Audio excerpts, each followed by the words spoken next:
ምስጋና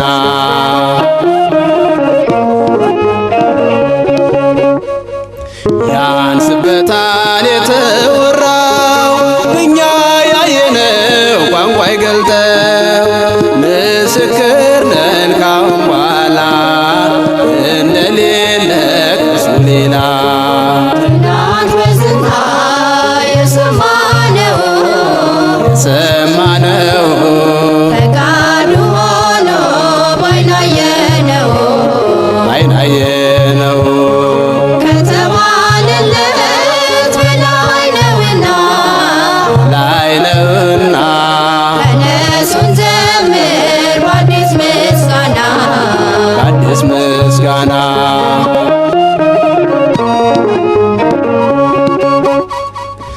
የተሻለ ሊያሳየን ወደ ብርሃን የመራን ቸር ደግ አምላክ እርሱ እኮ ነው እኔና ቤቴ የምናመልከው። ትናንት በዝና የሰማነው ፈቃዱ ሆኖ ባይናየነው ከተባለለት በላይ ነውና ተነሱን ዘምር በአዲስ ምስጋና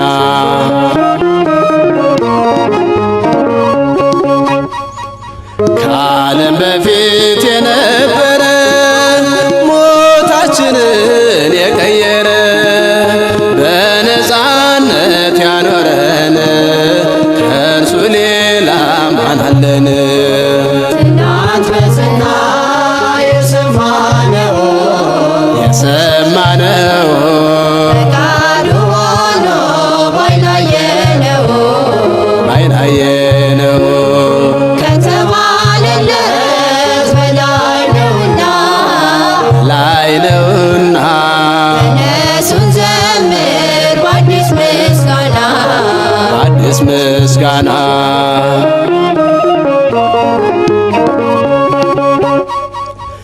ስንሸሸው የሚቀርብ ሁሉን በፍቅር የሚያስብ መልካም እረኛ ቸር ጠባቂ በፍጥረቱ ተናፋቂ ትናንት በዝና የሰማነው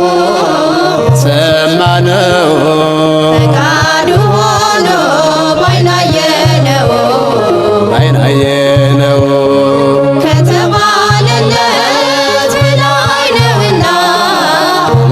ነውና ተነሱን ዘምር በአዲስ ምስጋና ትናንት በዝና የሰማነው ፈቃዱ ሆኖ ባይናየነው ከተባለለት በላይ ነውና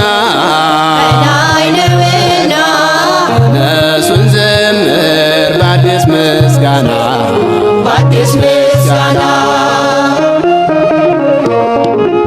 ቤተ ክርስቲያን አንተውም ከቶ የሰጠንን አምላክ በደሙ መስርቶ የሰጠንን ጌታ በመስቀሉ ሞቶ የአምላካችንን ቤት አንተውም ከቶ ቤተ ክርስቲያን አንተውም ከቶ የሰጠንን አምላክ በደሙ መስርቶ የሰጠንን ጌታ በመስቀሉ ሞቶ የአምላካችንን ቤት አንተውም ከቶ ሁሉንም በሁሉ ለሚሞላው ጌታ ሙሽራው ለሆነ ቤቱ ተሰኝታ በክብር በሞገስ በጸጋ ተሞልታ ደምቃ ትኖራለች ለዓለም አብርታ ደምቃ ትኖራለች ለዓለም አብርታ ቤተ ክርስቲያን አንተውም ከቶ የሰጠንን አምላክ በደሙ መስርቶ የሰጠንን ጌታ በመስቀሉ ሞቶ የአምላካችንን ቤት አንተውም ከቶ ዲያብሎስ ቢጨርስ ቀስቶቹን በሙሉ ወጥመድ ቢዘረጋ በጉዟችን ሁሉ እንሻገራለን የአምላክን ስም ጠርተን አንዳች አይነካንም እርሱን ተጠግተን አንዳች አይነካንም እርሱን ተጠግተን ቤተ ክርስቲያንን አንተውም ከቶ የሰጠንን አምላክ በደሙ መስርቶ የሰጠንን ጌታ በመስቀሉ ሞቶ የአምላካችንን ቤት አንተውም ከቶ በስሙ መሰብሰብ በስሙ መስራት ስለ ስሙ መኖር በስሙ መሞት ጠላት ዲያብሎስን በማያስደስት ይህ ነው ክርስትና ይሄ ነው ሕይወት ይህ ነው ክርስትና ይሄ ነው ሕይወት ቤተ ክርስቲያንን አንተውም ከቶ የሰጠንን አምላክ በደሙ መስርቶ የሰጠንን ጌታ በመስቀሉ ሞቶ የአምላካችንን ቤት አንተውም ከቶ ከትውልድ ለትውልድ የምናስረክበው ለልጅ ልጅ አውርሰን ደስ የምንሰኘው አይደል ብርና አይደል ሌላ ሀብት ሃይማኖታችን ነው የኛ ርስት ጉልት ሃይማኖታችን ነው የኛ ርስት ጉልት ቤተ ክርስቲያንን አንተውም ከቶ የሰጠንን አምላክ በደሙ መስርቶ የሰጠንን ጌታ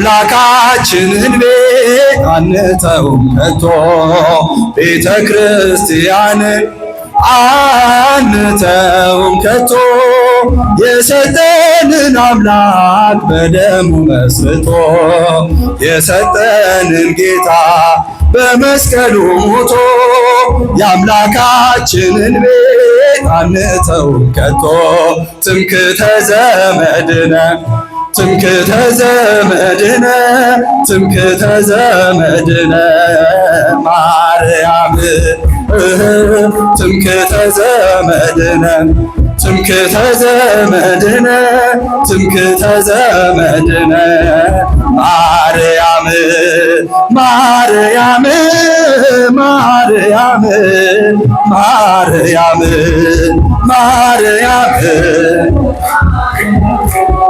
ማርያም ትምክህተ ዘመድነ ትምክህተ ዘመድነ ትምክህተ ዘመድነ ማርያም ትምክህተ ዘመድነ ትምክህተ ዘመድነ ትምክህተ ዘመድነ ማርያም ማርያም ማርያም ማርያም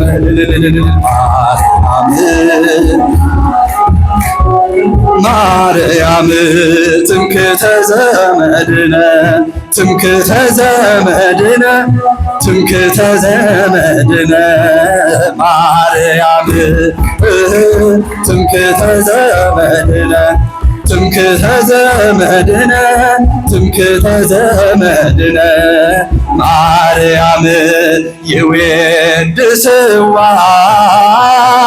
መላእክት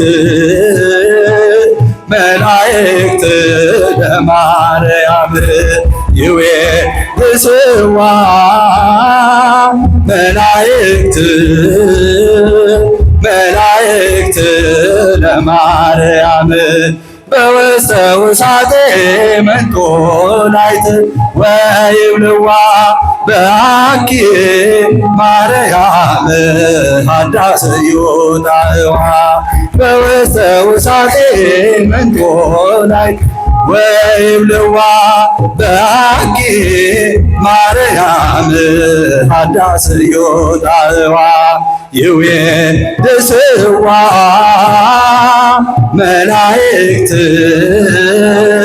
መላእክት ለማርያም ልታጭርታው ይዌድስዋ መላእክት ለማርያም በውስተ ውሳጤ መንጦላዕት ወይብልዋ በአኪ ማርያም ሀዳስዮ ጣዕዋ በውስተ ውሳጤ መንጦላዕት ወይብልዋ በአኪ ማርያም ሀዳስዮ ጣዕዋ ማርያም ድንግል ማርያም ድንግል ማርያም ድንግል ማርያም ድንግል ማርያም ድንግል ማርያም ድንግል እናታችን ማርያም ድንግል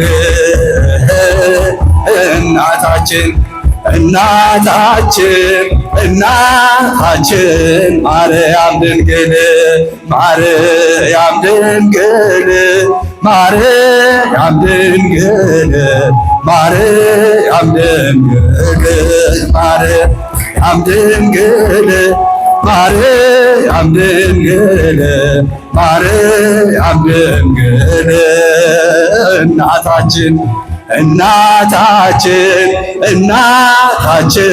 ማርያም ድንግል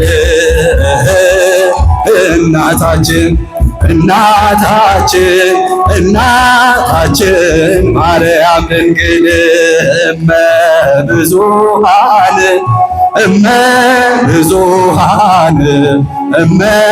ብዙኃን በእጃችሁ እመ ብዙኃን ማርያም እመ ብዙኃን ማርያም እመ ብዙኃን ማርያም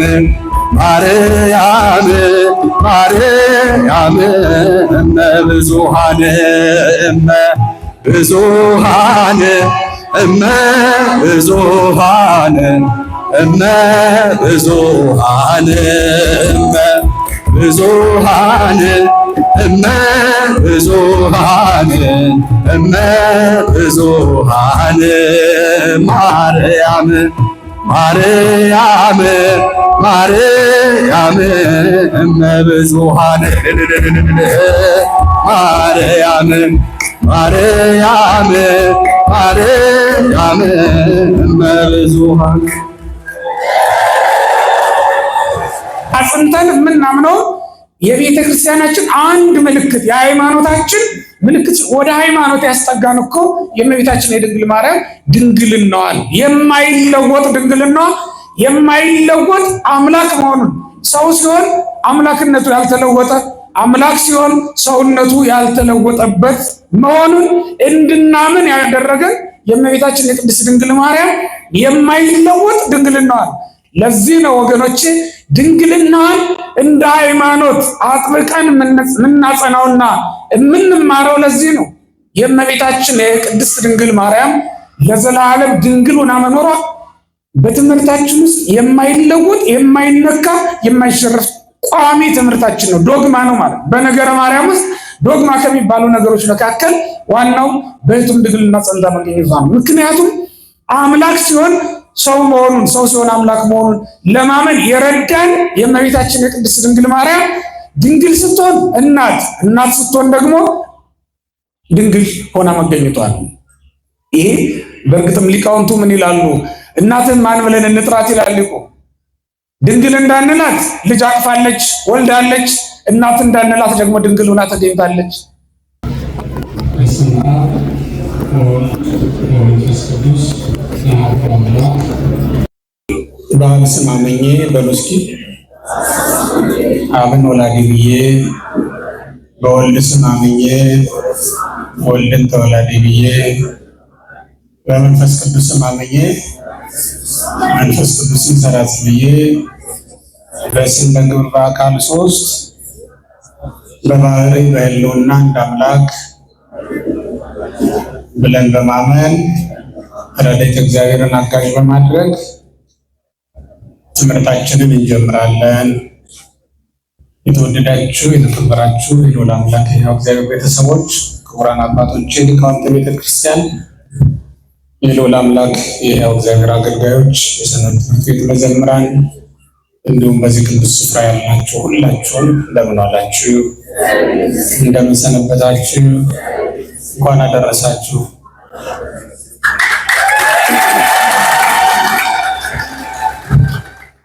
መንፈሴ በአምላኬ በመድኃኒቴ ደስ ይላታል። የሉቃስ ወንጌል ምዕራፍ 1 ቁጥር 47 ላይ ያለውን ቃል የትምህርታችን ርዕስ አድርገን ትምህርታችንን እንጀምራለን። በኒቅያ በኤፌሶን ጉባኤ ተገኝቶ የአባቶቻችንን ጉባኤ ባረከ አምላክ በእኛም ጉባኤ መካከል ተገኝቶ ኃይለ ቃሉን እንዲገልጽልን ምስጢሩን እንዲያብራራልን ያልተተረጎመውን እንዲተረጉምልን ቅዱስ ፈቃዱ ይሆንልን።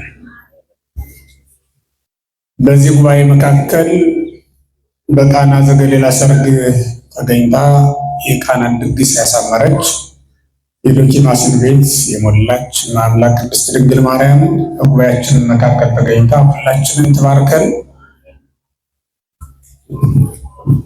አምላክ ቅድስት ድንግል ማርያም የጸለየችው ጸሎት በሉቃስ ወንጌል ምዕራፍ 1 ከቁጥር 46 ጀምሮ ተጽፏል።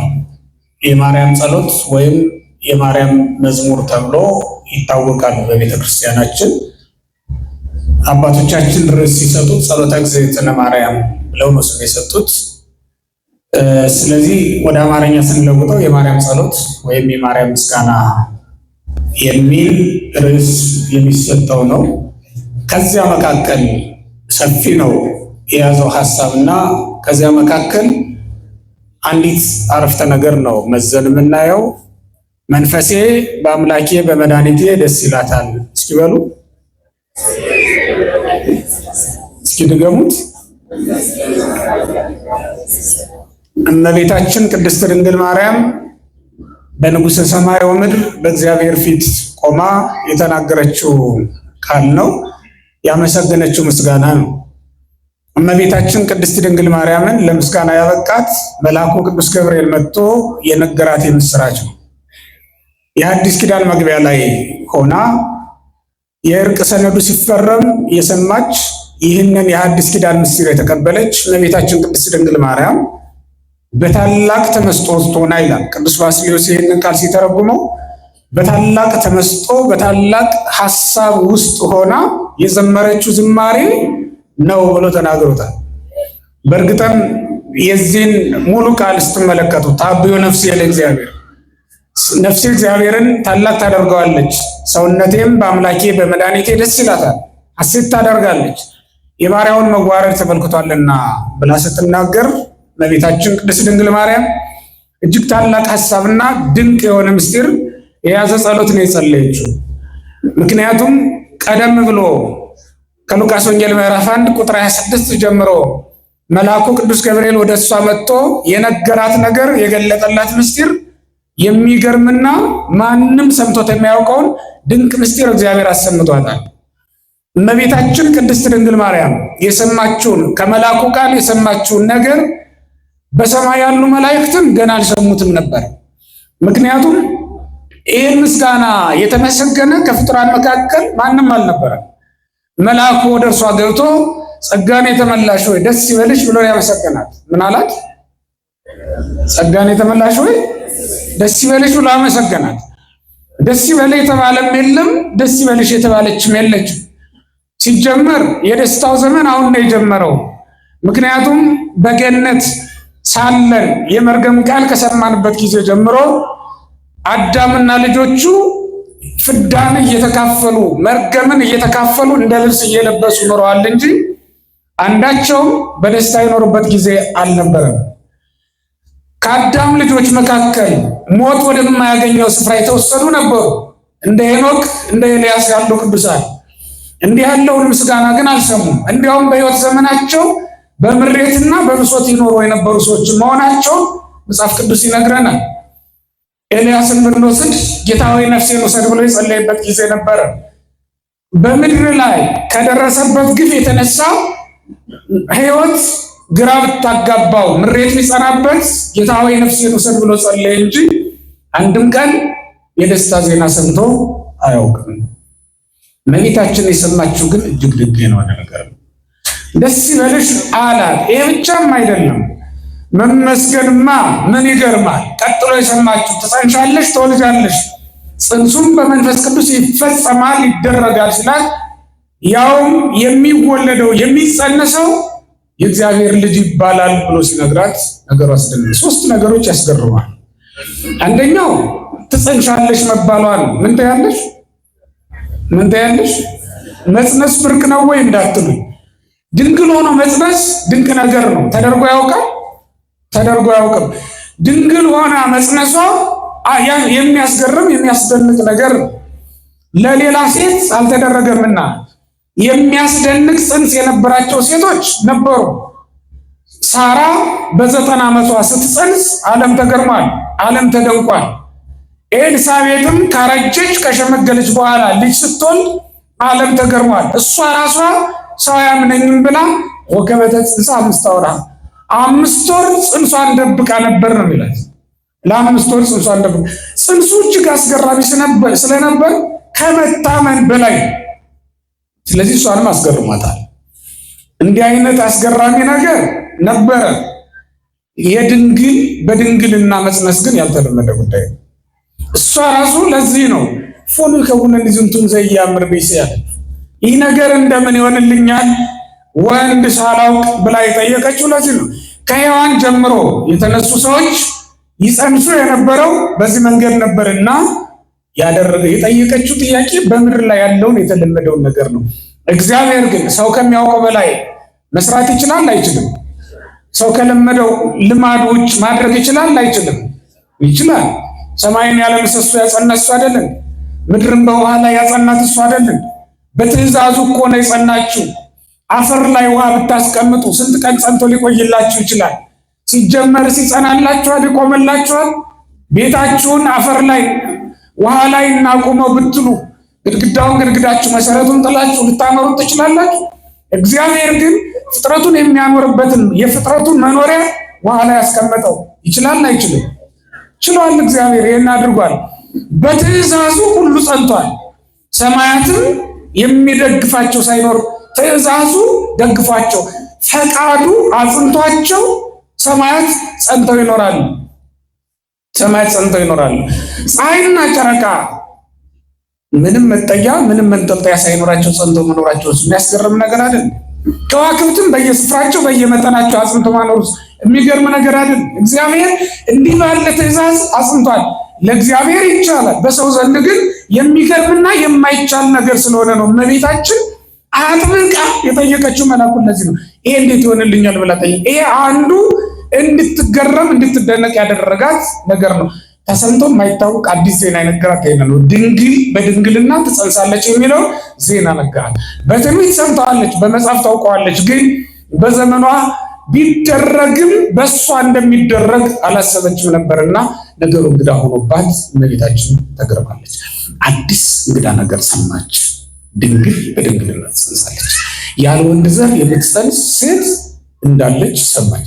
ሁለተኛ በመንፈስ ቅዱስ መጽነስ የሚለው በወንድ ዘር መጽነስ የተለመደ ነው። በመንፈስ ቅዱስ መጽነስ ግን እንደምን ያለ ነው? በወንድ ዘር የሚወለዱ ሕፃናት ብዙ ናቸው። አዳም ቃየልንና አቤልን መውለድ ከጀመረበት ጊዜ ጀምሮ በወንድ ዘር የተጸነሱ የተወለዱ ሰዎች በጣም ብዙ ናቸው። ከአባት ዘርን ከእናት ደምን ተካፍለን ሁላችንም ስጋና ደም ለብሰን ወደ ምድር እንመጣ ዘንድ የሰው ስርዓት ነው። የዛሬው ግን ከዚያ የተለየ ነው። በመንፈስ ቅዱስ ግብር ትጸንሻለሽ አለ። በማን ግብር? በመንፈስ ቅዱስ ግብር። ተመልከቱ። የእመቤታችን የቅድስት ድንግል ማርያም በድንግልና መጽነሷ፣ በመንፈስ ቅዱስ ግብር መጽነሷ፣ በድንግልና ጸንታ መኖሯ፣ በሕቱም ድንግልና ማኅተመ ድንግልና ሳይለወጥ መውለዷ ለቤተ ክርስቲያናችን ምልክት ሆኖ ተቀምጧል። አጥብቀን የምንጠብቀው እንደ ዶግማ አድርገን አጽንተን የምናምነው የቤተ ክርስቲያናችን አንድ ምልክት የሃይማኖታችን ምልክት ወደ ሃይማኖት ያስጠጋን እኮ የእመቤታችን የድንግል ማርያም ድንግልናዋን የማይለወጥ ድንግልናዋ የማይለወጥ አምላክ መሆኑን ሰው ሲሆን አምላክነቱ ያልተለወጠ አምላክ ሲሆን ሰውነቱ ያልተለወጠበት መሆኑን እንድናምን ያደረገን የእመቤታችን የቅድስት ድንግል ማርያም የማይለወጥ ድንግልናዋን። ለዚህ ነው ወገኖቼ ድንግልናዋን እንደ ሃይማኖት አጥብቀን የምናጸናውና የምንማረው። ለዚህ ነው የእመቤታችን የቅድስት ድንግል ማርያም ለዘላለም ድንግል ሆና መኖሯ በትምህርታችን ውስጥ የማይለወጥ የማይነካ የማይሸረፍ ቋሚ ትምህርታችን ነው። ዶግማ ነው ማለት። በነገረ ማርያም ውስጥ ዶግማ ከሚባሉ ነገሮች መካከል ዋናው በሕቱም ድንግልና ጸንታ መገኘቷ ነው። ምክንያቱም አምላክ ሲሆን ሰው መሆኑን፣ ሰው ሲሆን አምላክ መሆኑን ለማመን የረዳን የእመቤታችን የቅድስት ድንግል ማርያም ድንግል ስትሆን እናት ስትሆን ደግሞ ድንግል ሆና መገኘቷ ነው። ይሄ በእርግጥም ሊቃውንቱ ምን ይላሉ? እናትን ማን ብለን እንጥራት ይላል ሊቁ። ድንግል እንዳንላት ልጅ አቅፋለች፣ ወልዳለች። እናት እንዳንላት ደግሞ ድንግል ሆና ተገኝታለች። እመቤታችን እንዲህ አይነት ሴት ናት። እናት ስትባል ድንግል ናት፣ ድንግል ስትባል ደግሞ እናት ናት። እመቤታችን የማን የእጅ ስራ ናት እንዳንል የአምላኳ የልጇ የኢየሱስ ክርስቶስ የእጅ ስራ ናት። እንዲሁም ደግሞ እሱን የወለደች ናት። የእመቤታችን ነገር እኮ ወገኖቼ ተመራምረን የምንደርስበት ነገር አይደለም። ምክንያቱም የፈጠራት እሱ ነው፣ የወለደችው እሷ ናት። ከሷ በፊት ነበረ፣ ከሷ በኋላ ደግሞ ተገኘ። በስጋ እሷ ቀደመችው፣ በባህሪ መለኮቱ ደግሞ እሱ ይቀድማታል። አምላካችንን በስጋ ወለደች፣ ፈጣሪዋን በስጋ አስገኝተዋለች። ድንግል የመገባትን በእትብት በማህፀን ውስጥ ሳለን ሁላችን በእትብት ከእናቶቻችን ምግብ እንካፈላለን። እሷም በስርዓተ ሕፃናት በማህፀነ ሐና በነበረች ጊዜ በልማደ ሰም በእትብት የመገባት ልጇ ኢየሱስ ክርስቶስ ነው። በእትብት የመገባትን ክርስቶስን በእትብት መገበችው። በማህፀን የሰራትን በማህፀኗ ተሸከመችው። በማህፀን ያኖራትን በማህፀኗ አኖረችው 9 ወር ከ5 ቀን። የነገረ ማርያም ጉዳይ አስደናቂ ትምህርት የሚሆነው በቤተ ክርስቲያናችን ለዚህ ነው። ክርስቲያኖች ለማመንም ረድቶናል። ስለዚህ አሁን በመንፈስ ቅዱስ መጽነሷ በራሱ በመንፈስ ቅዱስ እንድንወለድ አብቅቶናል። በመንፈስ ቅዱስ መወለዳችንንም እንድናምን ረድቶናል። እኛ ሁላችን በመንፈስ ቅዱስ ተወልደናል አልተወለድንም? ተወልደናል አልተወለድንም? ረቂቅ ልደት ይባላል። ምን አይነት ልደት? ረቂቅ ልደት። ግዙፍ ልደት ከእናትና ከአባቶቻችሁ የተወለዳችሁት ነው። ግዙፍ መሆኑ የሚታወቀው በጨርቅ ይጠቀልሏቸዋል አይደል? ረቂቅ ልደት የሚባለው ደግሞ ከቤተ ክርስቲያን በጥምቀት የምንወለደው በ40 እና በ80 ይሄ ረቂቅ ልደት ይባላል። ይህን ልደት መወለዳችንን ያመንነው እመቤታችን ቅድስት ድንግል ማርያም በግብረ መንፈስ ቅዱስ ጸንሳ በግብረ መንፈስ ቅዱስ መውለዷን በቅዱስ ወንጌል ስለተማር ስላረጋገጥን በእምነት ስለተረዳ ነው። ድንግል ማርያም በመንፈስ ቅዱስ በስጋ ወለደችው። እኛ ደግሞ በመንፈስ ቅዱስ ከመንፈስ እንወለዳለን ወይም ረቂቅ ልደት እንወለዳለን። እሱ በግብረ መንፈስ ቅዱስ ግዙፍ ልደት ነው የተወለደው። እኛ ግን በግብረ መንፈስ ቅዱስ ረቂቅ ልደት ነው የተወለደው። የሌለን እሱ ስለነበረ መጀመሪያ የሌለን ረቂቅ ልደት ነው፣ ግዙፍ ልደት አይደለም። ግዙፍ ልደትማ መጀመሪያ ከእናትና ከአባት ተወለዳልና ማለት ነው። እሱን እንድንወለድ አድርጓል። የእመቤታችን የቅድስት ድንግል ማርያም በመንፈስ ቅዱስ ጸንሳ በመንፈስ ቅዱስ መውለዷ እኛም በመንፈስ ቅዱስ ታትመን በመንፈስ ቅዱስ ለመወለዳችን ምልክት ሆነ። ያው ከመንፈስ ቅዱስ የማይሞትና የማይጠፋ ዘር ተካፍለን እንደምንሞት ምልክት ሆኖናል፣ ምስክር ሆኖናል። አምላካችን ኢየሱስ ክርስቶስ የለበሰው ስጋ ወይም ደግሞ በለበሰው ስጋ መዋቲ ነው፣ በመንፈስ ደግሞ ሕያው ነው። ቅዱስ ጴጥሮስ እንደተናገረው በጴጥሮስ መልእክት ምዕራፍ 3 ቁጥር 19 ላይ ስትመለከቱት ቅዱስ ጴጥሮስ ምን ይላል? ሞተ በስጋ ወሐየው በመንፈስ። በስጋ ሞተ፣ በመንፈስ ግን ምን ሆነ? ሕያው ሆነ ይላል። እስኪ በስጋ ሞተ በሉ። ሁላችሁም ተናገሩ። በስጋ ምን አለ? በመንፈስ ሕያው ሆነ። እኛም በስጋ እንሞታለን፣ በመንፈስ ግን ሕያው እንሆናለን። ተመልከቱት። ክርስቶስ የሆነውን ሁሉ ነው የምንሆነው። እኛም የምንሞተው በስጋ ነው፣ በመንፈስ ግን ሕያዋን ነን። ይህ ማለት በዚህ ዓለም ዘንድ እንደ ምውት እንቆጠራለን፣ በእግዚአብሔር ዘንድ ደግሞ እንደ ሕያዋን እንቆጠራለን። በእግዚአብሔር ዘንድ በአካል እንታያለን፣ በመላእክት ፊት አብረን ከመላእክት ጋር እናገለግላለን፣ እናመሰግናለን። እንዲያውም ልብስ ስለሚያስፈልገን ልብስ ይሰጠናል። ቦታ ስለሚያስፈልገን ቦታ ይሰጠናል። ቦታችን ገነት ናት። ልብሳችን ነጩ የእግዚአብሔር ጸጋ ነው። ዮሐንስ በራእዩ የተመለከተው የዮሐንስ ራእይ ምዕራፍ 6 ቁጥር 9 ላይ ለጻድቃን የጸጋ ልብስ የብርሃን ልብስ ሲሰጣቸው ቅዱስ ዮሐንስ በራእዩ ተመልክቷል። ስለዚህ በዚህ ዓለም ሞቷል ተብለን እንቀበራለን፣ ከርስት እንወጣለን። በሰማይ ደግሞ እንደገና ርስት መካፈል እንጀምራለን። ስለዚህ ምንድነን? በስጋ እንሞታለን፣ በመንፈስ ግን ምን እንሆናለን? ሕያው እንሆናለን። ሕያዋንን ምክንያቱም ክርስቶስ በስጋ ምንድን ነው? ንገሩ። በስጋ ምንድን ነው? ምውት ነው በሏ። በስጋ ምንድን ነው? በመንፈስ ምንድን ነው? ሕያው ነው። ስለዚህ በስጋ ምውት ነው በሉ እስኪ። በመንፈስ ግን ይሄ ሃይማኖት ነው። በደንብ ልትይዙት ልትመራመሩበት ሊገባችሁም ይገባል። በስጋ ሞተ፣ እስኪ በስጋ ሞተ በሉ። በመንፈስ ሕያው ሆነ። ይሄ ማን ነው? ይሄ ማን ነው? አንተም በስጋ ትሞታለህ፣ በመንፈስ ግን ሕያው ትሆናለህ። ወገኖቻችሁን ሞቱ ብላችሁ ተስፋ የምትቆርጡ ከእንግዲህ አንተያይም ብላችሁ ደረት የደቃችሁ እንደው እንደ አሕዛብ ሐዘናችሁ መቋጫ ያጣላችሁ ሰዎች በቅጥ አድርጉት። ምክንያቱም እነዚህ ሰዎች እናንተ ፊት ነው እንጂ የሌሉት እግዚአብሔር ፊት ግን ቆመው ያገለግላሉ። እናንተ ፊት ነው የማይመላለሱት እንጂ በእናንተ መካከል በመላእክት መካከል ግን እየተዘዋወሩ ያገለግላሉ። እንጦንስ መቃርስ ብሏችሁ ዛሬ የሌሉ ነው የሚመስላችሁ? ጊዮርጊስ መርቆሬዎስ ዛሬ የሌሉ ነው እንደሚመስላችሁ? አሉ እኮ በእግዚአብሔር ፊት ሕያዋን ናቸው አሉ። አብርሃም፣ ይስሐቅ፣ ያዕቆብ፣ አዳም፣ ሔዋን እነዚህ ሁሉ በስጋ ሞተዋል፣ በመንፈስ ግን ሕያዋን ሆነዋል አሉ። ስለዚህ የእመቤታችን ጽንስ ጉዳይ ክርስቲያኖች የሁላችንንም የሕይወት መስመር የሚያሳይ ነው። ይህንን የነገራት መልአኩ ገብርኤል በመንፈስ ትጸንሻለሽ፣ ትወልጃለሽ።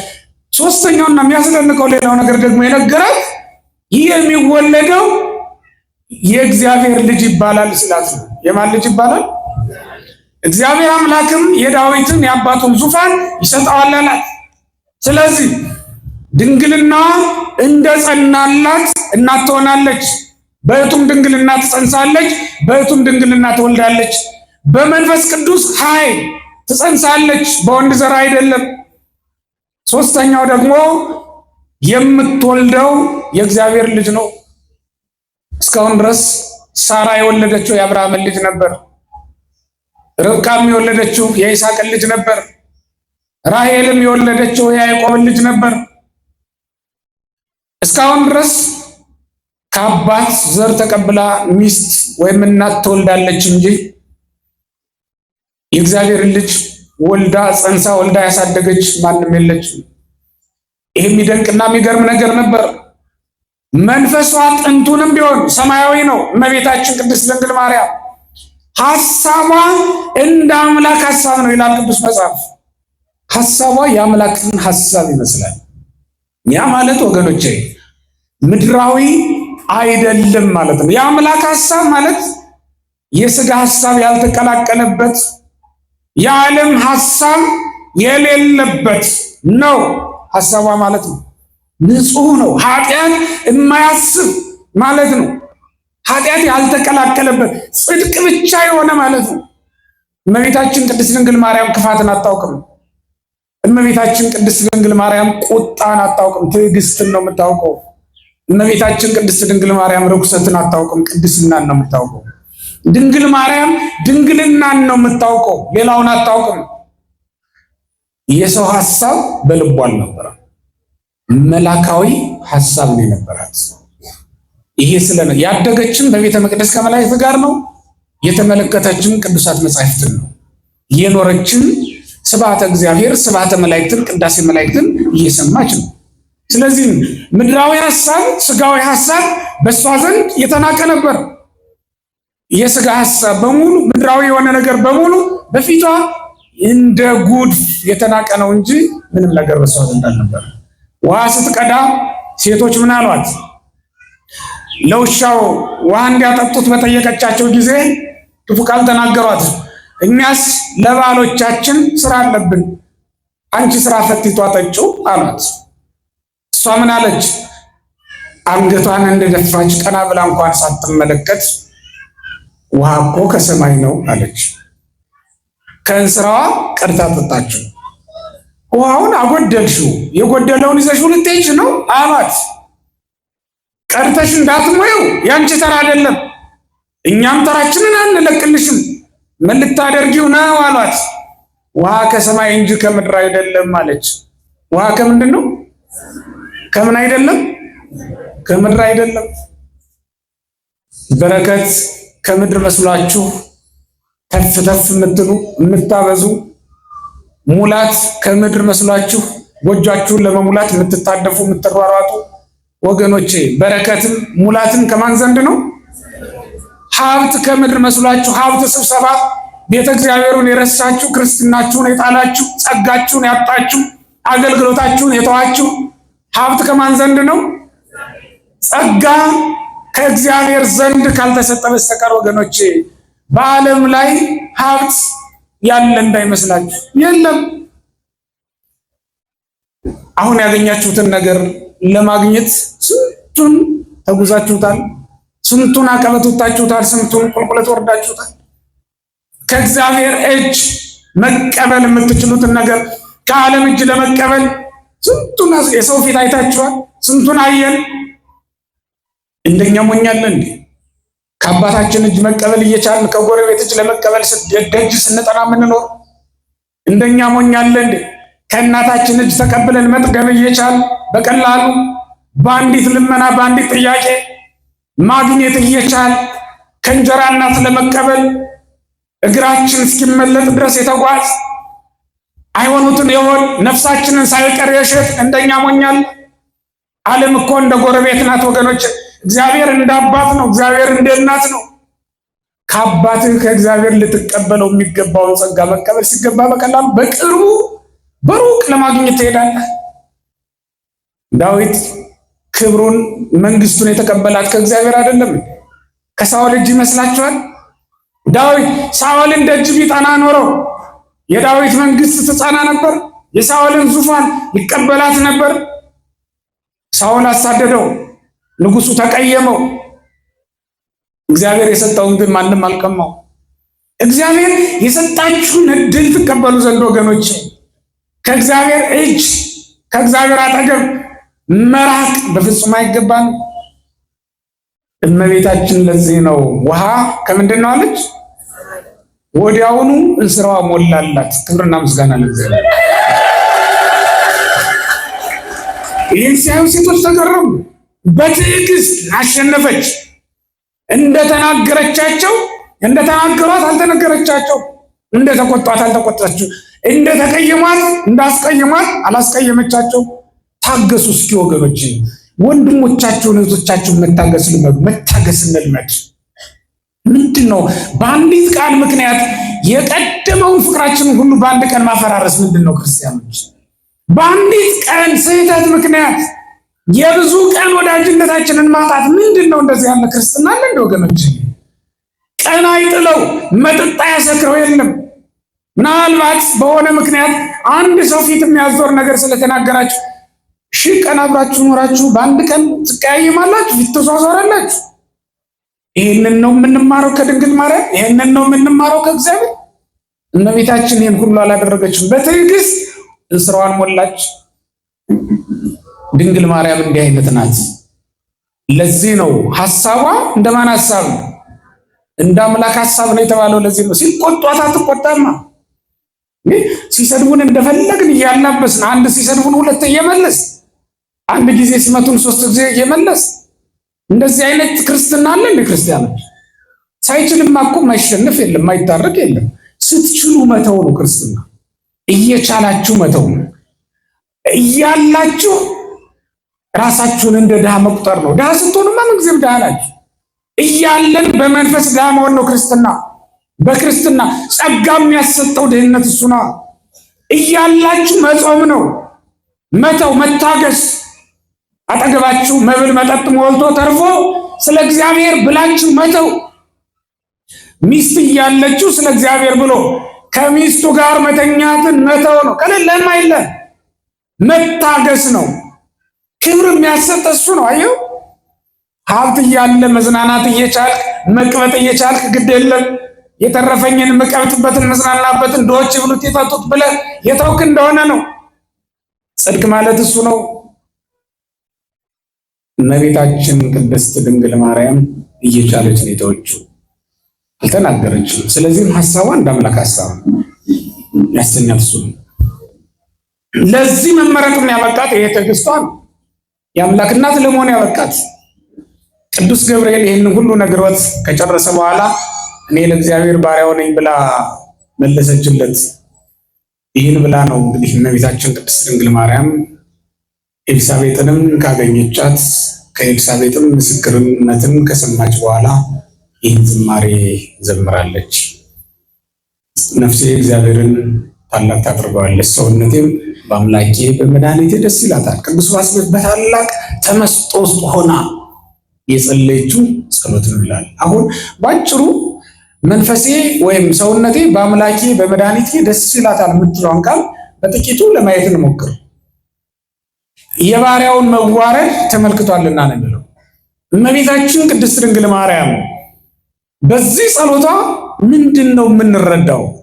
ይሄ ክርስቲያኖች በነገራችን ላይ የእመቤታችን የቅድስት ድንግል ማርያም ጸሎት ክርስቲያኖች ሁሉ እንዲህ መጸለይ እንዳለባቸው የሚያሳይ መስፈሪያ ነው።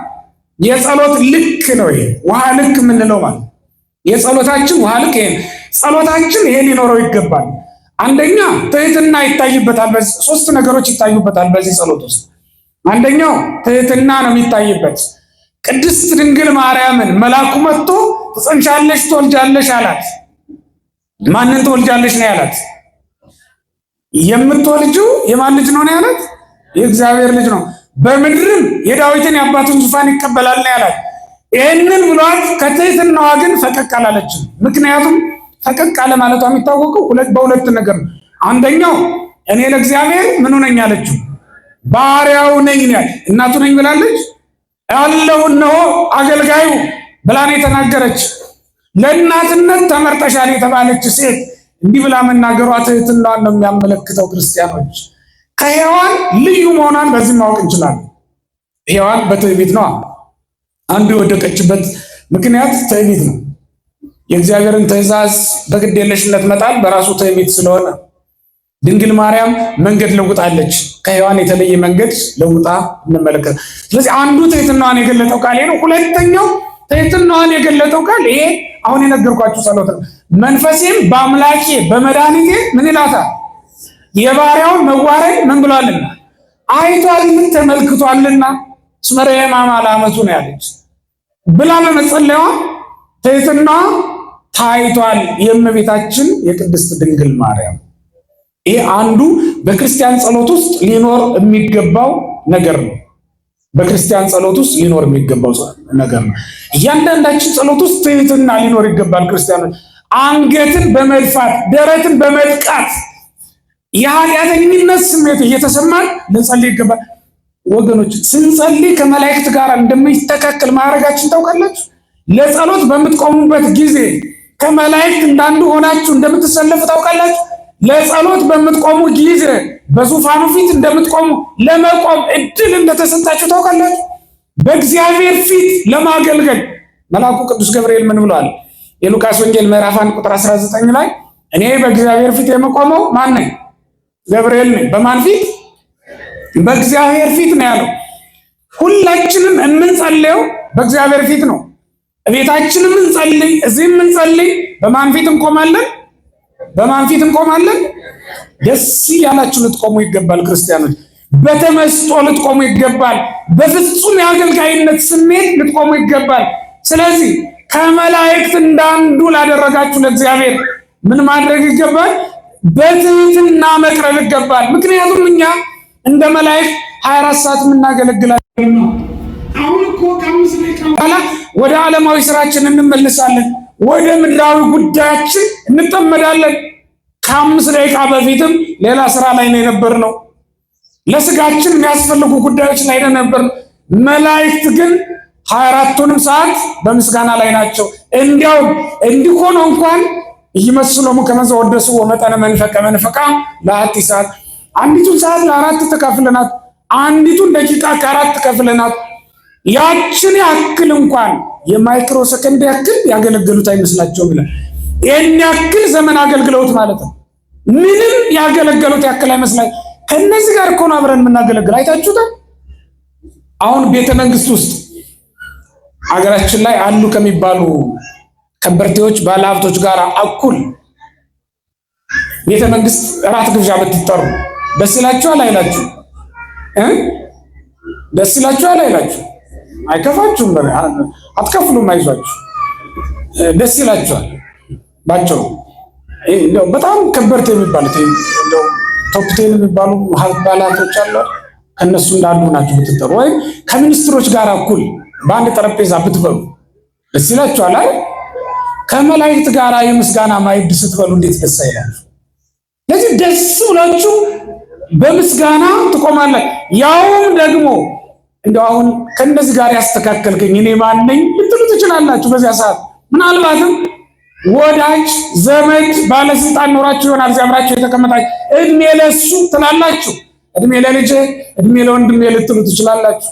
እዚህ ያን ማዕረግ ስላሳያችሁ እግዚአብሔር ደግሞ ከመላእክት እንዳሉ ሲያቆማችሁ እንዴት ደስ ይላል። ሆነች ከዚህ በላይ ምን ደስ የሚል ነገር አለ?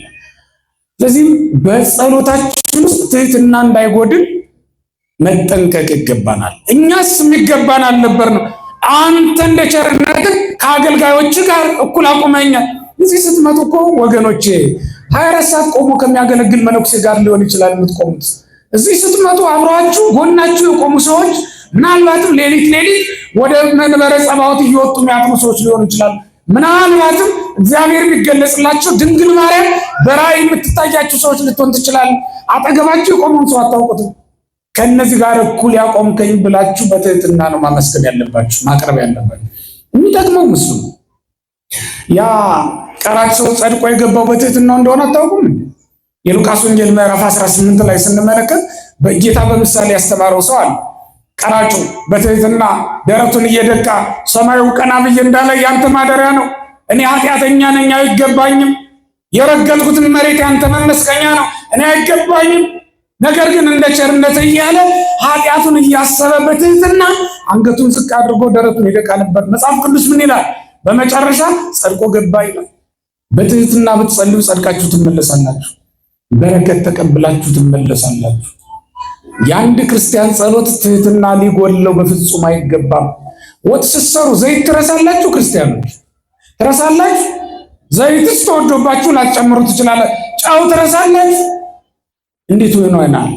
ምግባችሁን ጨው ካላረጋችሁ ካልታመማችሁ በስተቀር እንዴት ሊሆን ይችላል? ትህትናም ልክ እንደዛው እንደ ጨው እንደ ዘይት ከምግባችን ውስጥ ሊመጣ ሊኖር የሚገባው። ሁለተኛው ምስጋና ነው። እመቤታችን ምስጋና ነው ያቀረበችው፣ ልመና አይደለም። ይህን አድርገሃልና ለአንተ ምስጋና ይገባል፣ በአንተ ደስ ይለኛል አለች። ስላደረገው ነገር ሁሉ የባሪያውን መዋረድ አይቷልና። ባሪያው የተባለችው ለጊዜው ሔዋን ናት። ራሷንም ነው ቢሉ መልካም ነው። ለእግዚአብሔር ባሪያው ነኝ ብላ መጥራት በእመቤታችን ዘንድ የተለመደ ነገር ነውና እኛ ወላዲተ አምላክ እንላታለን። እሷ ደግሞ ዓመተ እግዚአብሔር፣ ዓመተ አምላክ፣ የአምላክ አገልጋይ ብላ ትጠራለች። እኛ የአምላክ እናት ስንላት፣ እሷ ግን የአምላክ አገልጋይ ብላ ራሷን መጥራት የተለመደ ነገር ነው። ትህትናዋ በዚህ ይገለጣል። ምስጋናዋ ደግሞ የሚገርም ነው። ሰውነቴ እግዚአብሔርን ታላቅ ታደርጋለች ብላ ነው የጀመረችው በምስጋና እስከ መጨረሻው ድረስ ስትመለከቱ ድሆችን አበለጸጋቸው፣ ባለጸጎችን አደህያቸው፣ ባዶ እጃቸውን ሰደዳቸው። ትዕቢተኞችን አዋረዳቸው፣ የተዋረዱትን ደግሞ ከፍ ከፍ አደረጋቸው። ለአብርሃም ለይስሐቅ ለዘሩ የገባውን ቃል ኪዳን አሰበ እያለች ለውለታው ምስጋናን አቀረበች። ለተደረገልን ነገር ወገኖች ምስጋና ማቅረብን መቼ ነው የምንለምደው? ሁልጊዜ መሬት ነው፣ ሁልጊዜ ለቅሶ ነው፣ ሁልጊዜ ልመና ነው፣ ሁልጊዜ ስለት ላይ ነው ያለ ነው። ለተደረገልን ልናመሰግን አይገባም። ላቆመን አምላክ ምስጋና ልናቀርብ አይገባም።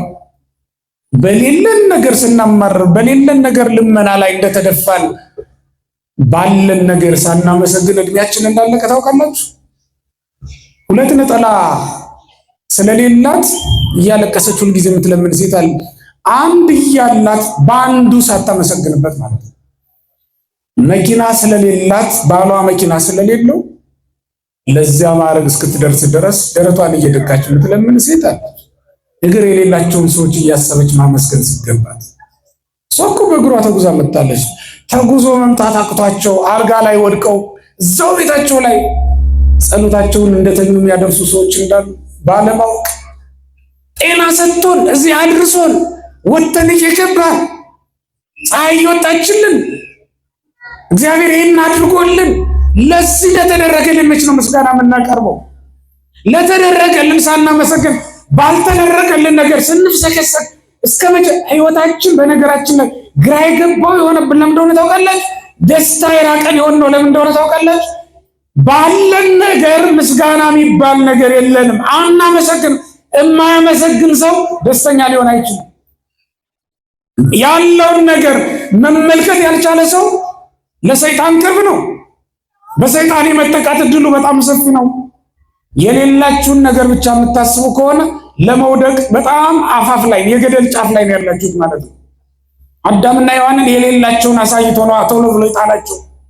የሌለህን ነገር የሌለሽን ነገር በየቀኑ የሚያሳስብሽ ከሆነና ባለሽ ነገር እንዳታመሰግኝ እንዳታገለግል ደስ እንዳይልሽ የሚያደርግሽ ከሆነ በሌለሽ ነገር ሁልጊዜ ሐዘንተኛ የሚያደርግሽ ከሆነ አትጠራጠሪ፣ ሰይጣን ገፍቶ ሊጥልሽ ገደል ጫፍ ላይ ደርሶሻል።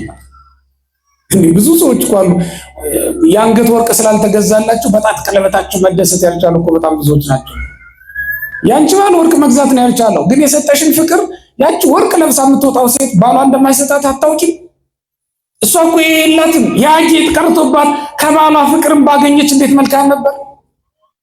ወርቅ አልብሷት ፍቅር ሳያለብሳት የሚኖር ባል ያላት ተጨንቃ እንደምትኖር ባለማወቅ ላይዋ አምሮባት ውስጧ ግን ማዲያት በልቷት ነፍሷ በሐዘን ጠቁራ ላይዋ አብለጭልጮ በቅባት ብዛት እንደዚያ ሆና ስለተመለከትሽ ትቀኛለች።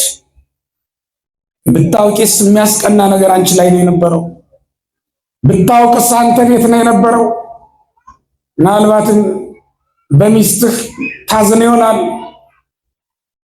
ልጅ አልወለደችልኝም ብለህ ልጄን ወልዳ አላስታቀፈችኝም ብለህ ታዝን ይሆናል። ፍቅር የሌላት ነዝናዛ ሴት ሆናበት በልጆቹ ምክንያት ታግሷት የሚኖር ወንድ መኖሩን ባለማወቃችን የተሰጠን ነገር ላይ ትኩረት ባለማድረጋችን ደስታችንን ተቀምጠን የምንኖር በጣም ብዙዎች ነው። ክርስቲያኖች ያላችሁን ነገር ፈልጉት፣ መርምሩት። በጣም ብዙ ጸጋ እግዚአብሔር በእጃችሁ ላይ አኖሮላችኋል። ባላችሁ ነገር ደስ መሰኘት ጀምሩ። ባላችሁ አመስግኑ። ድንግል ማርያም በምስጋና ጀምራ በምስጋና ነው ጸሎቷን የጨረሰች። ልመና አታበዙ። ክርስቲያን በጸሎት ውስጥ ልመና ያበዛል፣ ምስጋና ነው የሚያበዛው። ስታመሰግኑት እግዚአብሔር ደግሞ ደግማችሁ የምታመሰግኑበትን ጸጋ ማምሰጣችሁ። መላእክት አንድ ጊዜ ብርሃን አሳያቸው፣ ቅዱስ ብለው ምስጋና ጀመሩ። አላቋረጡም፣ ሁል ጊዜ ቅዱስ ሲሉ ይኖራሉ። አሁንም እግዚአብሔር በየቀኑ ጸጋውን ሲያበዛላቸው ይኖራሉ። አልጎደለባቸውም፣ እንዲሁ በጸጋው ይኖራሉ። የሚበሉት ምግብ አላስፈልጋቸውም፣ የሚለብሱትን ልብስ አላሻቸውም። ለምን? ጸጋው ልብስም ምግብም ሆኗቸዋልና። ጸጋው ያኖረን የለ እንዴ? ክርስቲያኖች እየኖርን ያለነው በበረከት አይደል እንዴ? እንደ ሰራፕተው መበለት እግዚአብሔር ቧቃችንን ጓዳችንን ስለባረከው ነው እንጂ በእውነት ያልጎደለ ነገር ነበርን።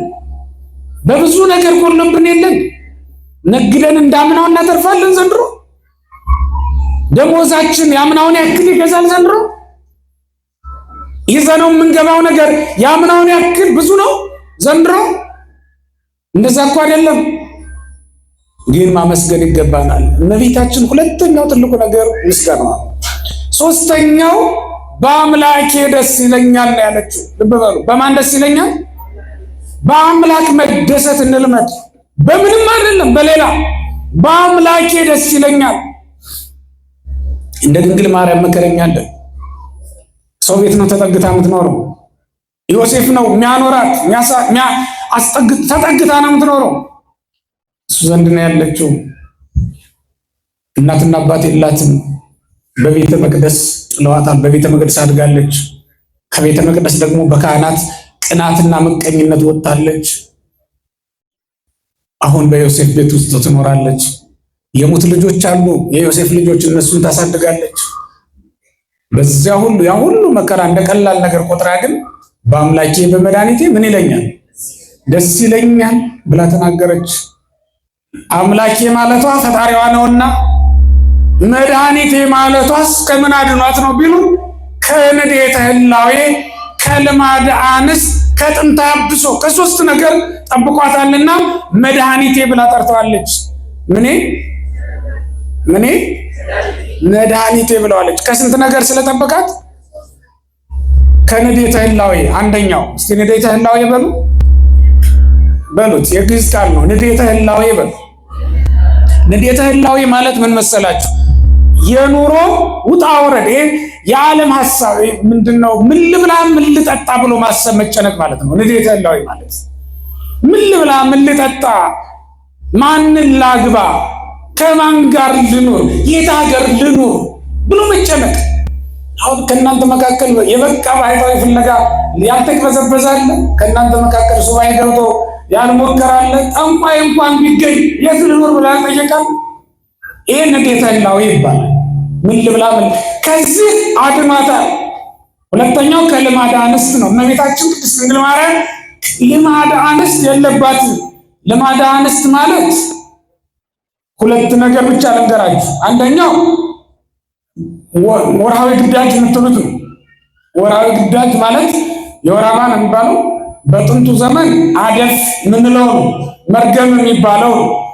በአሁኑ ደግሞ ወር አበባ የሚባለው ይሄ የለባትም። ሁለተኛው ደግሞ ልማደ አንስት የሚባለው ለወንዶች ፍቅር መገዛት፣ ወደ ወንድ መመልከት። ምንም እንኳን ንጽሕት ድንግል ሆና ብትኖር አንዲት ሴት ወንድ አይታ ሳትመኝ ግን አትቀርም። እመቤታችን ቅድስት ድንግል ማርያም ግን የሁሉ ነገር አልነበረባት። ከመላእክት ጋር አደገች፣ ሰማያዊ መብልና መጠጥ ተመገበች። በምድር ያለው ሐሳብ ሴቶች እንደሚያስቡት ወንዶችን አታስብም። ለዮሴፍም የታጨችበት አንዱ ምክንያት እሱ ነው። ዮሴፍ እመቤታችን ቅድስት ድንግል ማርያምን ስጋዊ ሐሳብ አላሰባትም። ወንዶች ሴቶችን በሚመኟቸው መመኘት፣ በሚያዩቸው ማየት አላያትም፣ አልተመኛትም። እመቤታችን ቅድስት ድንግል ማርያምን ለወንድ ለመታጨት አላሰበችም። ይሄ ባወቀ ነው። መንፈስ ቅዱስ እመቤታችንን ለዮሴፍ፣ ዮሴፍን ለእመቤታችን እንዲታጩ ያደረገው ይሄን ባወቀ ነው። መንፈስ ቅዱስ ባወቀ የተደረገ ነገር ነው። ስለዚህ ይሄ ቀርቶላታል። አለማድረግ ነው እንጂ ያለው በእኛ ዘንድ አለማሰብ ግን የለም። የትኛዋም ሴት ወንድ ካየች የምታስበው ሐሳብ አለ፣ ግን አታደርገው። የትኛውም ወንድ ራሱን ገዝቶ ወስኖ ተከልክሎ ተጠብቆ ስለሚኖር ነው እንጂ ሐሳብ ስለሌለው አይደለም ይህንን የሚያደርግ። ስለዚህ እመቤታችን ቅድስት ድንግል ማርያም ይሄን ሁሉ ነገር እንዳይኖራት አድርጎ መንፈስ ቅዱስ ጠብቋታልና መድኃኒቴ ብላ ጠርተዋለች ነው። ሶስተኛው ከልማደ አንስት ማን ነው? ከጥንተ አብሶ አድኗታልና መድኃኒቴ ብላ ጠርተዋለች። አድኗታል ማለት ኖሮባት አዳናት ማለት አይደለም። እንዳይኖርባት አደረጋት ማለት ነው። እንዳይኖርባት አደረጋት ማለት ነው። ከጥንተ አብሶ ንጽሕት ሆና ተጠብቃ እንድትኖር ይሄ በእግዚአብሔር ጥበብ ካልሆነ በእሷ ጥረት የተገኘ አይደለም። ጾማ ጸለያ ምጽዋት ሰጥታ ሰግዳ ያገኘችው አይደለም። እግዚአብሔር በልዩ ጥበቃ ጠብቆ ከጥንታ ብሶ ከአዳማዊ የውርስ ኃጢአት ንጽሕት አድርጓታል። ከዚያስ እሷም እግዚአብሔር እንደጠበቃት መጠን ጸንታ አጽንታ መገኘቷ ነው እንጂ ክርስቲያኖች እመቤታችን ቅድስት ድንግል ማርያም እንደኛ ሰው ናት። ግን ለተመረጠችለት ጸጋ የጸናች ነበረች። እኛ እኮ ልዩነታችን እንደሆነ ታውቃላችሁ። ለተመረጥንለት ጸጋ ጽኗን አይደለንም፣ ወይም የተመረጥንለትን እድል አጽንተን ጠብቀን አንኖርም። ብዙዎቻችን ከቆምንበት እንወድቃለን፣ እንወርዳለን። እግዚአብሔር ለዝማሬ አልመረጠንም፣ እኛ ግን ለዘፈን እናደላለን። እግዚአብሔር ለክብር አልመረጠንም፣ እኛ ግን በኃጢአት ምክንያት እንዋረዳለን፣ ስፍራችንን እንለቃለን። እግዚአብሔር ከመላእክት የምንተካከልበት የልጅነት ጸጋ አልሰጠንም፣ እኛ ግን እንኳን ከመላእክት እንዳንዱ መሆን ይቅርና ከሰው ልጆች እንዳንዱ መሆን ተስኖን እንወድቃለን። ተፈትነን ማለፍ አንችልም። ብዙዎቻችን ተፈትነን ለተመረጥንለት ዓላማ ዝግጆች ብቆች አይደለንም። ካህናት ሆነን የተመረጥን ብዙዎች ነበርን፣ ግን እንደ ካህን ማገልገል አልቻልንም። አገልግሎታችን እንደ ኤፍሬም ነው፣ እንደ አባ ሕርያቆስ ነው፣ እንደ ሙሴ ጸሊም፣ እንደ ዮሐንስ አጽር ነው። ለምንኩስና የተመረጠ የሚያገለግለው እንደ እንጦንስ እንደ መቃርስ ሆኖ ነው። ይህንን ዓለም ፈጽሞ በመጥላት እንደ ቆሻሻ ነገር በመቁጠር ነው። ለክርስትና መርጦናል እግዚአብሔር፣ ለልጅነት ጠርቶናል እግዚአብሔር። ግን ከእግዚአብሔር እንደተወለደ ሰው ነው እየኖርን ያለ ነው። እውነተኛ እንደ እግዚአብሔር ልጆች ነው እየኖርን ያለ ነው። የእግዚአብሔር ልጆች ምልክት የእግዚአብሔር የልጅነቱ ማህተም ይታይብናል። ብዙዎቻችን እኮ የእግዚአብሔር ልጆች አንመስልም። ትዕቢተኞች ነን። እግዚአብሔር ትዕቢተኛ ነው። ከአባታችን ያልወረስነው ነገር እንዴት ተገለጠብን? አመንዝሮች ነን። ከእግዚአብሔር የተወለደ ይህን ሊያደርገው ይገባል። ሐሜተኞች ነን። ቀናተኞች፣ ምቀኞች ነን። ከእግዚአብሔር የተወለደ የሁሉ ነገር ሊኖርበት ይገባል። የወይን ፍሬ እንደ ወይን መጣፈጥ ሲገባው እንደ በለስ መሆን ነበረበት። እኛ እኮ የወይን ግንድ ቅርንጫፍ ሆነን የበለስ ፍሬ ይዘን የተገኘን አስቸጋሪዎች ነን። በእውነት ወይን ተክላችሁ ቅርንጫፉ ላይ ግን የበለስ ፍሬ ብታገኙበት ደስ ይላችኋል? አትደነግጡ? ላሚቱ መውለድ ትታ በሬው ቢወልድ አትደነግጡ? ተፈጥሮ ተቀየረብን ብላችሁ ላም ገዝታችሁ ጥጃ ትወልዳለች ብላችሁ ስትጠብቁ አህያ ብትወልድ አትደነግጡ? እኛ እኮ የሆነው እንደዛ ነው። የተወለድነው ከእግዚአብሔር ነው። የምንኖረው ግን እንደ ሰይጣን ነው። የምንታዘዘው ግን ለሰይጣን ነው። የምንኖረው እንደ ዓለማውያን ነው። እመቤታችን ቅድስት ድንግል ማርያም ለተመረጠችለት ዓላማ የጸናች ነበረች። የወሰነች የቆረጠች ነበረች። ወደኋላ አልተመለሰችም። ስለዚህም ጠብቆ አጸናት። ስለዚህም መድኃኒቴ ብላ ጠርተዋለች። ሁልጊዜ ግን ክርስቲያኖች እመቤታችን ቅድስት ድንግል ማርያም ደስታዋ በአምላኳ ነበር። በማን?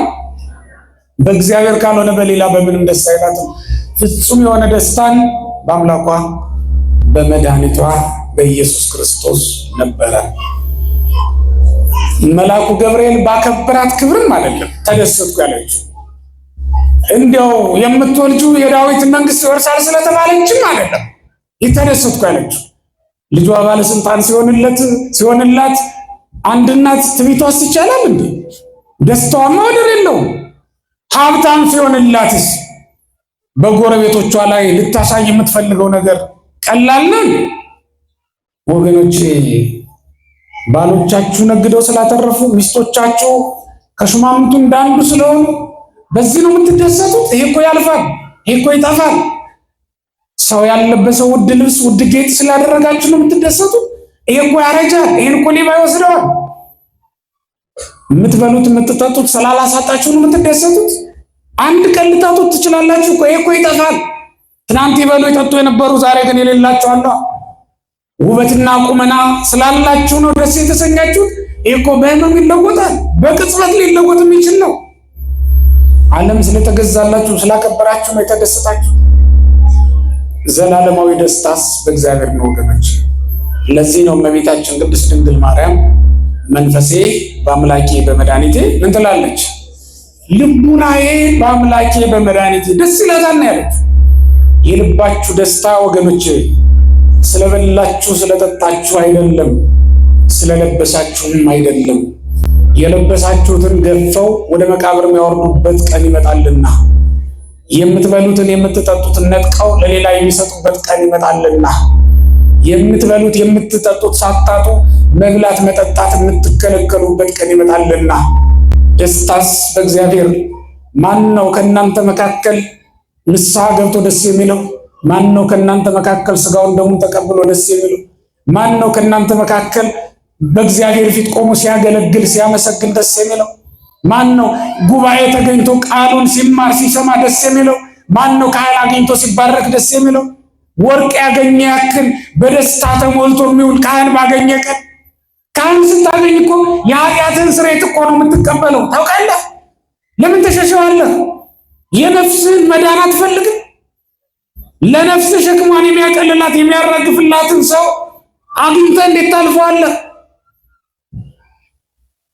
ካህን በማግኘቱ ደስ የሚለው ማን? ስለዚህ ወገኖች በክርስትናችሁ ደስ ይበላችሁ፣ በሃይማኖታችሁ ደስ ይበላችሁ። እመቤታችን ቅድስት ድንግል ማርያም ይህንን ያለችው መንፈሴ በአምላኬ በመድኃኒቴ ደስ ይላታል። እስኪ በሉት። ይህንን ብላ ዘመረች።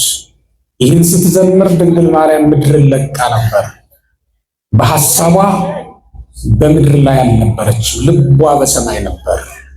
ምስጋናውም እጅግ ከፍ ያለና የተወደደ ምስጋና ሆኖ በወንጌል ውስጥ የተጻፈው ለዚህ ነው። ክርስቲያኖች በእግዚአብሔር ፊት ነውና የምትቆሙት። ለጸሎት ስትቆሙ ልባችሁን ወደ ሰማይ አሳርጋችሁ መጸለይ ልመዱ። እጃችንን ስናነሳ ልባችንንም አብረን ነው የምናነሳው። ከዚህ ሁሉ ጋር የምትናገሩትን ተጠንቀቁ። በእግዚአብሔር ፊት ነውና የምትናገሩት። አስተውላችሁ ጸልዩ፣ አስተውላችሁ ተናገሩ። በእግዚአብሔር ፊት የምታቀርቡትን ነገር በትህትና ይሁን። ለዚያው ያስተማረን የመከረን እግዚአብሔር ስሙ የተመሰገነ ይሁን። እግዚአብሔር ይስጥልኝ።